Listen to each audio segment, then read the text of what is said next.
പിതാവിൻ്റെയും പുത്രൻ്റെയും പരിശുദ്ധാത്മാവിൻ്റെയും നാമത്തിൽ ആമേൻ. ഈശോയിൽ സ്നേഹം നിറഞ്ഞവരെ, നമ്മൾ പുതിയൊരു മാസത്തിലേക്ക് ഇന്ന് പ്രവേശിക്കുന്നു. ഇന്ന് മാർച്ച് മാസം 1-ാം തീയതി, നമ്മുടെ വലിയ നോമ്പിലെ 14-ാം ദിവസമാണിന്ന്. എല്ലാവർക്കും ഈ ഞായറാഴ്ചയുടെ കർത്താവിൻ്റെ ദിവസത്തിൻ്റെ മംഗളങ്ങളും അനുഗ്രഹങ്ങളും ഏറ്റവും സ്നേഹപൂർവ്വം ആശംസിക്കുന്നു. ഈ നോമ്പിൻ്റെ ഈ ദിവസങ്ങളിൽ, അനുഗ്രഹീത ദിവസങ്ങളിൽ, ദൈവം ആഗ്രഹിക്കുന്ന രീതിയിൽ കൂടുതൽ വിശുദ്ധിയിലേക്ക് വളരാൻ ഓരോ ദിവസവും നമുക്ക് സാധിക്കട്ടെ എന്ന് ആശംസിക്കുകയും പ്രാർത്ഥിക്കുകയും ചെയ്യുന്നു. നോമ്പ് കാലത്തിൻ്റെ 3-ാമത്തെ ഞായറാഴ്ചയാണിന്ന്. ഇന്നത്തെ പരിശുദ്ധ കുർബാനയെ നമ്മൾ വായിച്ച് ധ്യാനിക്കുന്നത് വിശുദ്ധ മത്തായിയുടെ സുവിശേഷം 6-ാം അധ്യായം 1 മുതൽ 8 വരെയുള്ള വാക്യങ്ങളും 16 മുതൽ 18 വരെയുള്ള വാക്യങ്ങളുമാണ്. ഉപവാസത്തെയും പ്രാർത്ഥനയെയും ദാനധർമ്മത്തെയും കുറിച്ചാണ് ഈ ഭാഗത്ത് സുവിശേഷം നമ്മളോട് പ്രധാനമായും പറയുന്നത്. നോമ്പ് കാലത്തിൻ്റെ പ്രത്യേക ചൈതന്യം എന്ന് പറയാവുന്ന, നോമ്പിൻ്റെ തപശ്ചര്യകളിലെ ത്രിത്വം എന്ന് ഒരുപക്ഷെ വിശേഷിപ്പിക്കാവുന്ന 3 കാര്യങ്ങൾ: ഉപവാസം, പ്രാർത്ഥന, ദാനധർമ്മം. ഇത് 3ഉം എന്താണ് നമുക്ക് ഈ നോമ്പ് കാലത്ത് നമ്മൾ ചെയ്യാനായി ഈ 3 കാര്യങ്ങൾ നമ്മളോട് ആവശ്യപ്പെടുന്നതെന്ന് ആത്മശോധന ചെയ്യാം. 3 തരം ബന്ധങ്ങൾ നമുക്ക് ക്രമപ്പെടുത്താനുള്ള അവസരമാണ് ഈ 3 കാര്യങ്ങളിലൂടെ തിരുസഭ നമുക്ക് തരുന്നത്. ഒന്നാമത്, ഉപവാസം ഞാൻ എൻ്റെ ശരീരത്തെ, എൻ്റെ മനസ്സിനെ, എന്നെ തന്നെ നിയന്ത്രിക്കുന്ന ഒരു കാര്യമാണ്. ഉപവാസം എന്ന് പറയുമ്പോൾ പെട്ടെന്ന് ഭക്ഷണം കഴിക്കാതിരിക്കുക, ഇഷ്ടപ്പെട്ടത് വേണ്ടെന്ന് വയ്ക്കുക, അങ്ങനെയുള്ള കാര്യങ്ങളാണ് നമ്മുടെ ചിന്തയിലേക്ക് വരുന്നത്. ഈ കാര്യങ്ങളൊക്കെ ചോദിക്കുന്നത് എൻ്റെ ശരീരമാണ്.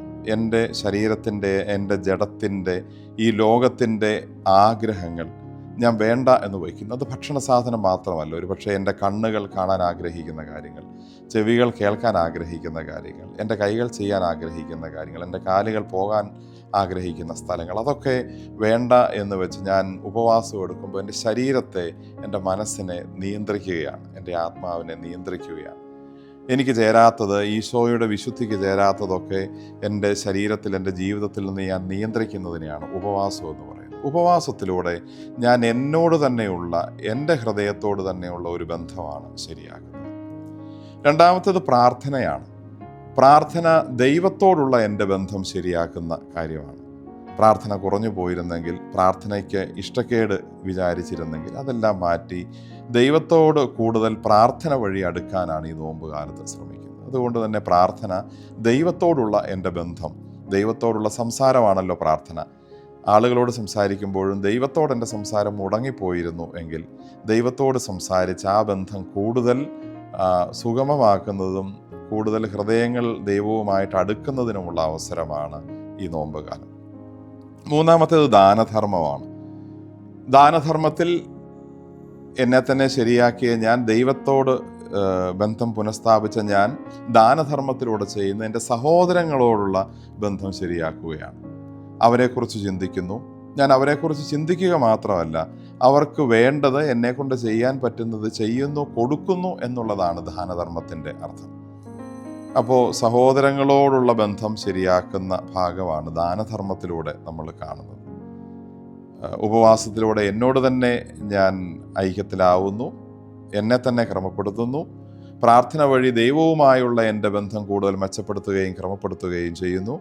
ദാനധർമ്മത്തിലൂടെ എൻ്റെ സഹോദരങ്ങളോട് എൻ്റെ ബന്ധം കൂടുതൽ ശരിയാക്കുന്നു. ദാനധർമ്മം എപ്പോഴും എന്തെങ്കിലും പണം കൊടുക്കുന്നതോ സാധനങ്ങളോ വസ്തുക്കളോ കൊടുക്കുന്നതോ മാത്രമല്ല, അവരോടുള്ള എൻ്റെ സംസാരത്തിലെ, എൻ്റെ പെരുമാറ്റത്തിലുള്ള ബന്ധം എല്ലാം ശരിയാക്കുന്നതും ഈ ദാനധർമ്മത്തിൻ്റെ പരിധിയിൽപ്പെടും. നമുക്ക് ആത്മശോധന ചെയ്യാം. എനിക്ക് എന്നോട് തന്നെ ബന്ധം പുനഃസ്ഥാപിക്കേണ്ട, എന്നെ തന്നെ ക്രമപ്പെടുത്തേണ്ട, ഡിസിപ്ലിൻഡ് ആക്കേണ്ട ഉപവാസത്തിൻ്റെ മേഖലകൾ ഏതിലൊക്കെയാണ്? ഒരുപക്ഷെ ഫോൺ അമിതമായി ഉപയോഗിക്കുന്നവരാവാം, പണം അമിതമായി ഉപയോഗിക്കുന്നവരാകാം, ഭക്ഷണപാനീയങ്ങൾ അമിതമായി ഉപയോഗിക്കുന്നവരാവാം. അങ്ങനെ ഉപവാസം ഏതൊക്കെ തലത്തിലാണ് എന്നെ നിയന്ത്രിക്കേണ്ടതെന്ന് ഞാൻ തിരിച്ചറിയണം. പ്രാർത്ഥന വഴി ദൈവത്തോട് കൂടുതൽ അടുക്കേണ്ട ആവശ്യമുണ്ടോ എന്ന് ആത്മശോധന ചെയ്യണം. ദാനധർമ്മം വഴി എൻ്റെ വാക്കുകളുടെയും പ്രവർത്തനങ്ങളുടെയും ഒക്കെ നിയന്ത്രണം, ഉപയോഗം, അതുപോലെ തന്നെ എനിക്കുള്ള വസ്തുക്കൾ മറ്റുള്ളവരുമായിട്ട് പങ്കുവയ്ക്കുന്നത് വഴിയുള്ള ദാനധർമ്മത്തിൻ്റെ കാര്യങ്ങൾ വഴി എനിക്ക് എൻ്റെ സഹോദരങ്ങളോട് ഏതൊക്കെ രീതിയിലാണ് എൻ്റെ ബന്ധം മെച്ചപ്പെടുത്തേണ്ടതെന്ന് ചിന്തിക്കണം. രണ്ടാമതൊരു ചിന്ത ഈ 3 കാര്യങ്ങളെക്കുറിച്ച് തന്നെയാണ്. ഉപവസിക്കുക എന്ന വാക്കിനെ ഉപവസിക്കുക, കൂടെ വസിക്കുക, കൂടെ താമസിക്കുക, കൂടെ ആയിരിക്കുക, കൂടെ ഇരിക്കുക എന്നൊക്കെയാണല്ലോ അർത്ഥം.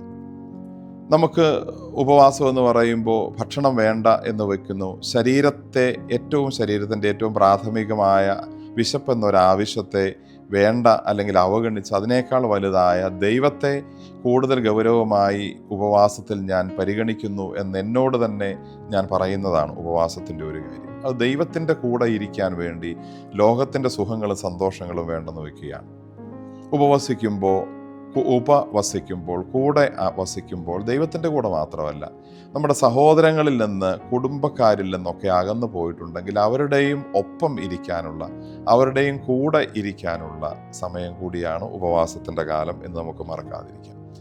രണ്ടാമത്തേത് ദാനധർമ്മമാണ്. നമ്മളതിനെ ദാനധർമ്മം എന്ന് പറയുന്നു, ചിലയിടത്ത് ധർമ്മദാനം എന്ന് പറയുന്നു. POC ബൈബിളിൽ ധർമ്മദാനം എന്ന് എഴുതിയിരിക്കുന്നു. നമുക്കൊരു പക്ഷെ അതിനെ ഇങ്ങനെ വായിക്കാം. ദാനധർമ്മം എന്ന് പറയുമ്പോൾ ധർമ്മം കൊടുക്കുന്നത് എൻ്റെ ഒരു ദാനമാണെന്ന് ഞാൻ വിചാരിക്കുന്നു. ദാനധർമ്മം എന്ന് പറയുമ്പോൾ ദാനം കൊടുക്കുന്നത് എൻ്റെ ഒരു ധർമ്മമാണെന്നാണ് ഞാൻ കരുതേണ്ടത്. മറിച്ച് ധർമ്മം കൊടുക്കുന്നത് എൻ്റെ ഒരു ദാനമാണെന്നല്ല കരുതേണ്ടത്.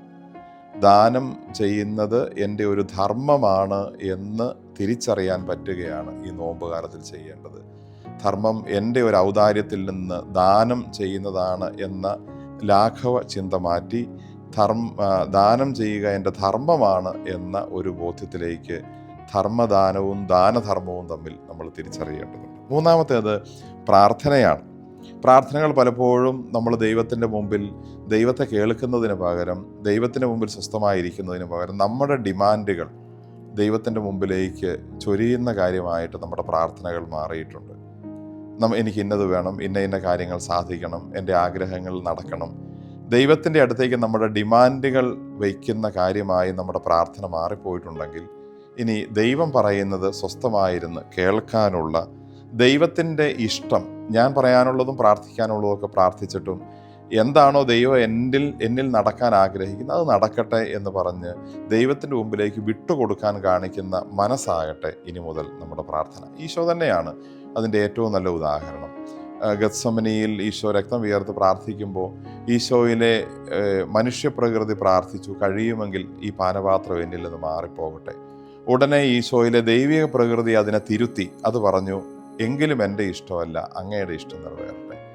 നമ്മളും പലപ്പോഴും മനുഷ്യപ്രകൃതിയിൽ മാത്രം നിന്ന് പോകുന്നു. നമുക്ക് ഈശോയുടെ ദൈവപ്രകൃതിയിലേക്ക് കടന്ന് എൻ്റെ ആഗ്രഹങ്ങൾ ഇതൊക്കെയാണ്, എങ്കിലും എൻ്റെ ഇഷ്ടമല്ല, ദൈവത്തിൻ്റെ ഇഷ്ടം നിറവേറട്ടെ എന്ന് നമുക്ക് പ്രാർത്ഥിക്കാം. ഈ നോമ്പുകാലം നമുക്ക് നമ്മുടെ ആത്മാവിനെയും മനസ്സിനെയും ശരീരത്തെയും ശുദ്ധീകരിക്കാനുള്ള അവസരമാവട്ടെ. ആത്മാവിനെ നമ്മുടെ പ്രാർത്ഥന കൊണ്ടും, മനസ്സിനെ ധർമ്മദാനം കൊണ്ടും, ശരീരത്തെ ഉപവാസം കൊണ്ടും നമുക്ക് ശുദ്ധീകരിച്ച് ഈ നോമ്പുകാലം കൂടുതൽ അർത്ഥവത്താക്കാനും ദൈവം ആഗ്രഹിക്കുന്ന രീതിയിലാക്കാനും നമുക്ക് സാധിക്കട്ടെ. എല്ലാവർക്കും ദൈവത്തിൻ്റെ കൃപാവരങ്ങൾ പ്രാർത്ഥിക്കുന്നു. ദൈവം നമ്മളെ ഈ നോമ്പുകാലത്ത് സമർത്ഥമായി അനുഗ്രഹിക്കട്ടെ. ആമേൻ.